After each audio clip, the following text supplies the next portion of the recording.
Good day, lovelies! Today we are going to be exploring the binge-worthy comfort food known as cheese fondue. And we all think we know what cheese fondue is. Yeah, it's a pot of cheese, melted, you dip stuff in it. But are you sure you really know cheese fondue? Do you know its history? Has it always been what we think of as cheese fondue?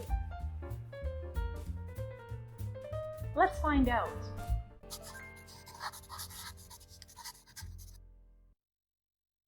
So, cheese fondue, what exactly is it? For that answer, let us consult the Encyclopedia Britannica, which defines fondue thus: a Swiss dish of melted cheeses, usually including one or more varieties of Emmentaler, Vacherin, and Gruyere. In its preparation, white wine is heated in a heavy casserole that has been rubbed with garlic. The grated cheese is added to the hot wine, along with a little cornstarch and flavoring of nutmeg or kirsch. The fondue is eaten communally from its pot. Diners are provided with small cubes of crusty bread, which they spear on long-handled forks and dip into the hot mixture. Yeah, that is the pretty standard vision of what cheese fondue is, because that's all most of us have ever heard of it. However,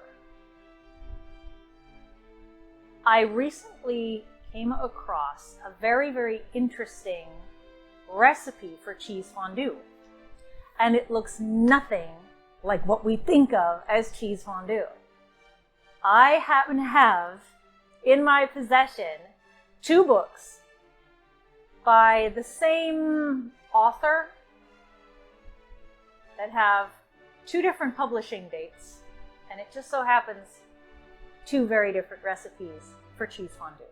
First one that I'm going to show you is this one, Betty Crocker's cookbook. This one was originally copyrighted in 1969, and this printing is from 1974. It has in it a recipe for cheese fondue that we would recognize. Cheese, wine, a little bit of liquor, and you dip bread in it. Yeah, totally, that's cheese fondue. However, I also have this book.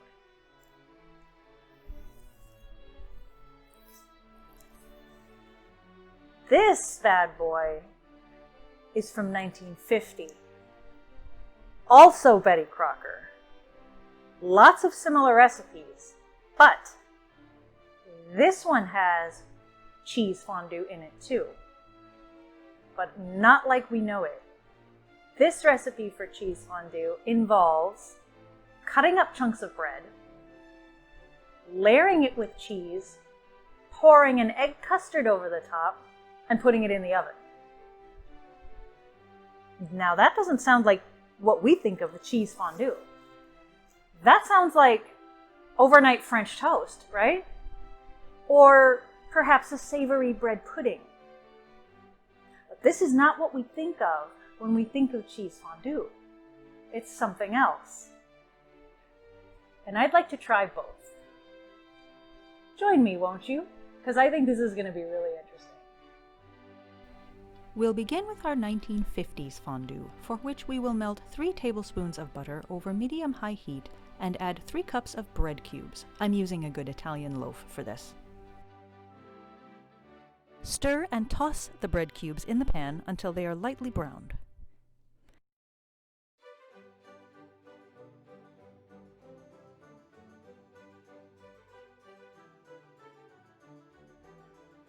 And if you're really daring, you can do that cool chefy toss thing. Once browned to your liking, place the toasted bread cubes in a 1-quart casserole dish and alternate with shreds or slices of American cheese. Oh, I hear you. Modern American cheese slices? Oh, please, they would not have used that in 1950. American cheese was probably something different back then anyway. Oh, do let me enlighten you. American cheese as we know it was actually born in Switzerland in 1911, when Walter Gerber and Fritz Settler, who were trying to reduce cheese wastage, heated scraps of Emmental cheese with sodium citrate in an effort to create a cheese product with a longer shelf life. The result was a shelf-stable cheese with a velvety texture. Then, in 1916, during World War I, the military, and many civilians, needed a cheese product that would maintain its freshness and flavor longer. In this year, James Lewis Kraft experimented with a similar process and created the melty American cheese we know and love today. America fell in love with American cheese, and by 1950, Kraft was advertising its deluxe slices, which we're using today, as a perfect and luxury item. Now, where were we? Oh yes, alternate the bread cubes with shreds or slices of American cheese, being sure to cover the bread completely.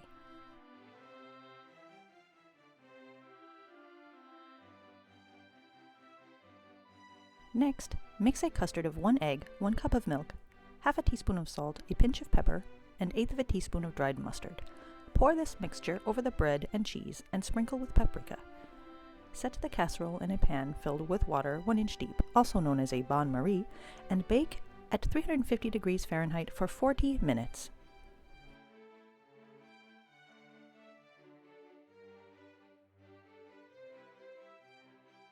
While this is baking, we have some time to discuss the history of our 1950s fondue. Prior to the 19th century, cheese fondue was the name given to a dish made of eggs and cheese, and sometimes bread. The earliest known recipe for which comes from Le Cuisinier Moderne, or The Modern Cook, written in 1742. In it we find a recipe for fondue de fromage aux truffes fraîches, or cheese fondue with fresh truffles. This recipe instructs to cut or grate Gruyere or Parma cheese into small pieces and put it in a dish with water or white wine, as well as pepper and other spices, finely chopped truffles, and butter. This mixture must be stirred once it begins to melt, and once melted, a couple of whipped egg whites and yolks are added. Small fried pieces of toast about the size of a finger are added around the dish. This is finished with orange juice and served hot. Once 40 minutes have passed, our fondue may be removed from the oven and allowed to cool. Meanwhile, we'll prep the ingredients for our 1970s fondue. First, we need to grate 1 pound of natural, not processed, Swiss cheese.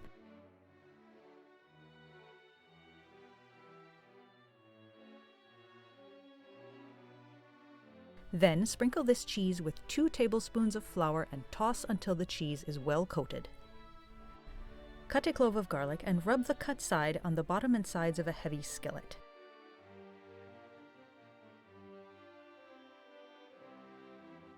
Add 2 cups of dry white wine and the rest of the garlic clove to the skillet and heat over low to medium-low heat until small bubbles rise to the surface.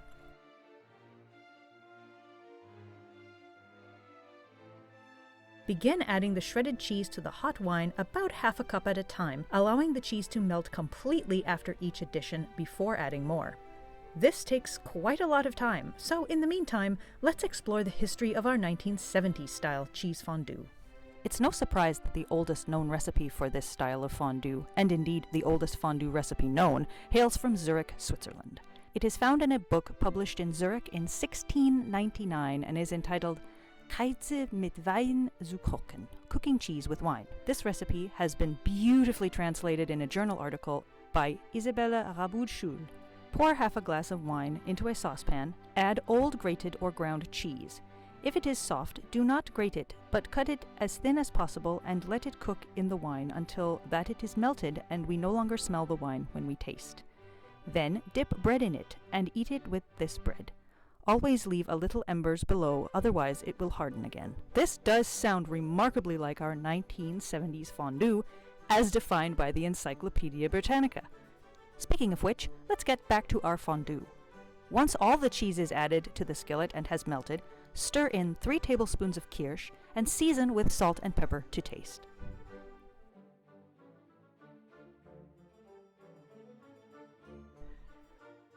So now we have our 1950 fondue and our 1969/1974-ish fondue.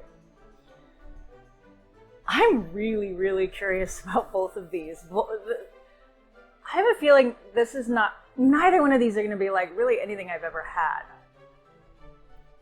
On that note, let's begin there.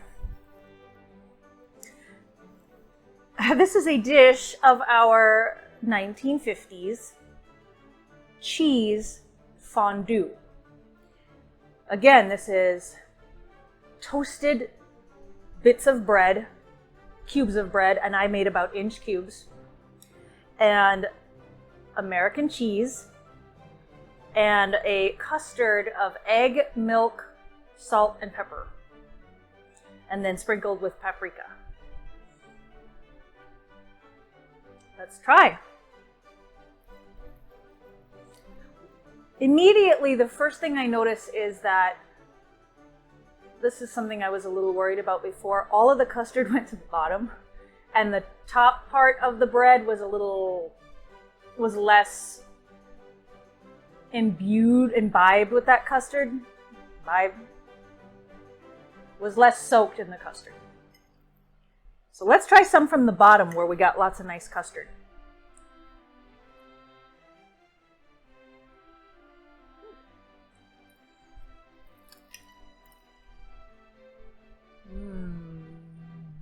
This is very much like what you would think of as an overnight French toast. That's what this is. It's basically, it's savory bread pudding or overnight French toast or whatever vernacular you want to use. That's what this is. And I like it. But I feel like this is a very lovely, clean palette, clean slate for other things. I want some onion. I want some bell pepper. I want garlic. I want more to this. This is very nice, but it's a little bland. But it's tasty.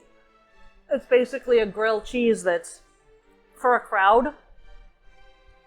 And then the top has that nice crunch. I was worried that it was going to feel like everything went to the bottom and then the top was just not right. But no, it's kind of nice. It's nice to have that crunchy top. Yeah.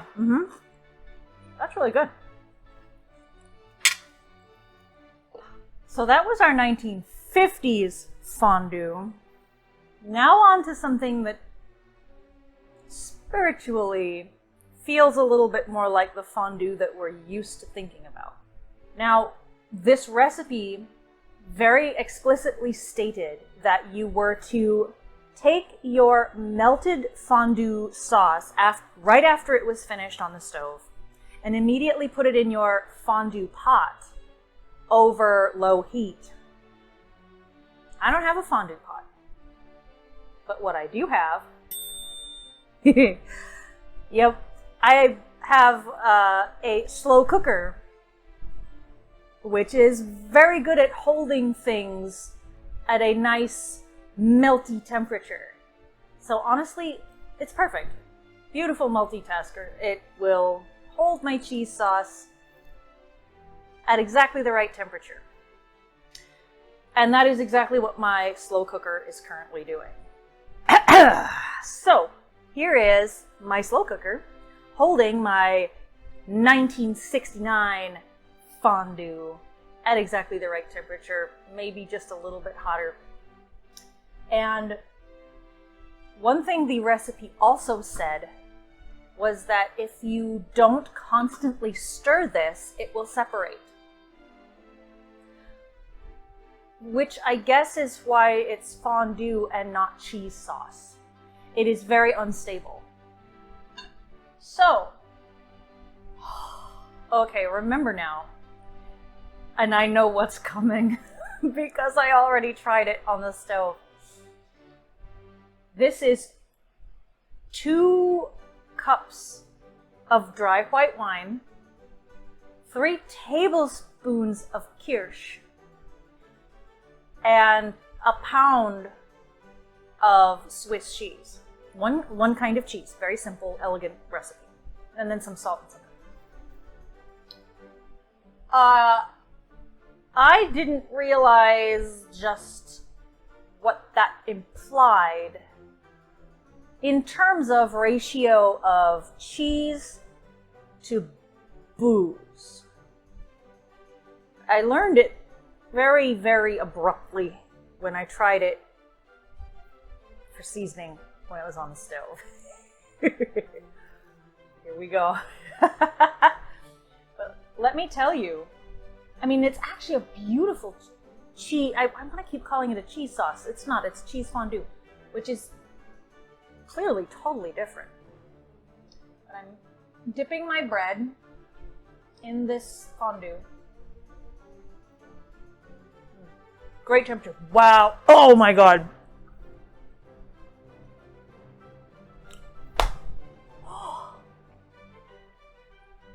Wow. There's so much alcohol.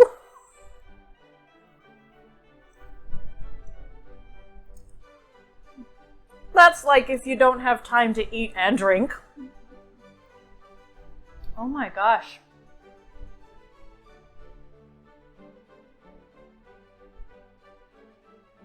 Wow. I mean, it's delicious. Very good flavor. And this is, you would definitely not want to get wine. Don't ever use wine in your recipes that you wouldn't drink. And I said that earlier, but this is a glass of wine with some cheese in it. That's what this tastes like. Oh my God.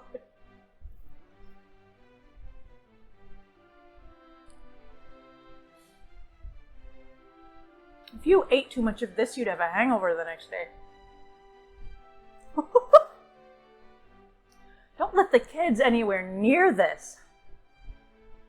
Yeah, wow. That is an event.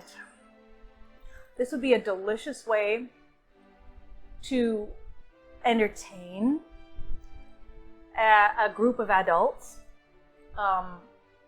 Just sit around the pot with your bread. And I don't think this would work very well for anything other than bread. And the recipe specifically calls for bread to be used to dip. Maybe you could make it work with vegetables that aren't that smooth, like broccoli, cauliflower. That might work. But yeah, the bread really soaks everything up. It's delicious. Very boozy. But this has been a really interesting exploration of two very different incarnations of the same idea. They're so completely different, yet they ultimately accomplish the same thing. And that's a really interesting little peek into our food history, which is what I find the most interesting about doing these vintage recipes. So thank you very much for coming on this little journey with me today. This was fun. If you enjoyed this video, please hit the like button below. And if you'd like to keep seeing more of my interesting exploration of vintage food, please hit the subscribe button and the little bell right beside it so that you know when I upload. I've had a great day, and I hope I can see you again in my next video. Bye. Hi! I thought we had a deal that you weren't going to bug me today. And yes, I know you like cheese. That doesn't mean you get any of my cheese fondue. Matter of fact, you already got some cheese fondue that fell on the floor, sweetie. Oh. Yep.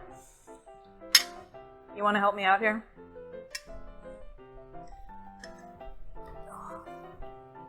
Keen is waiting off camera to take care of anything that falls on the floor.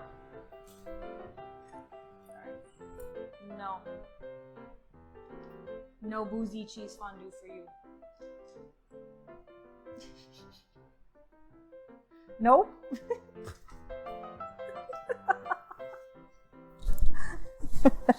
Yes, I love you too, but it is not working. No. No.